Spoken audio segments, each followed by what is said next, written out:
Eli Eli லாமா சபக்தானி. இயேசு கிறிஸ்து சிலுவையில் பேசிய இந்த வார்த்தைகள் என்ன மொழியில் பேசினார்? இந்த வார்த்தைகளுக்கு அர்த்தம் வேதத்தில் எழுதப்பட்டுள்ளது. ஆனால் இது என்ன மொழி என்று எழுதப்படவில்லை.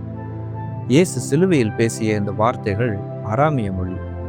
இயேசு கிறிஸ்துவுக்கும் அவருடைய சீஷர்களுக்கும் இந்த அராமிய மொழிதான் பேச்சு வழக்கில் இருந்ததென்று சொல்லப்படுகிறது.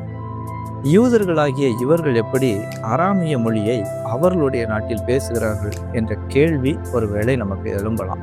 அதற்கு காரணம், யூதர்கள் இயேசு கிறிஸ்து பிறப்பதற்கு சுமார் 550 வருஷங்களுக்கு முன்பாக பாபிலோனுக்கு சிறைப்பிடிக்கப்பட்டார்கள். அங்கு பேச்சு வழக்கில் இருந்த பொதுவான மொழி அராமிய மொழி. 70 வருட பாபிலோனிய சிறையிருப்பிற்கு பின்பு கோரேசினுடைய நாட்களில் அவர்கள் தங்களுடைய சொந்த நாட்டுக்கு திரும்பினார்கள். நாடு திரும்பிய பல வருடங்களுக்கு பின்பும் அராமிய மொழி பேச்சு வழக்கில் இருந்ததாக சொல்லப்படுகிறது. இதுதான் இயேசு கிறிஸ்து அராமிய மொழியில் பேசியதற்கு காரணம்.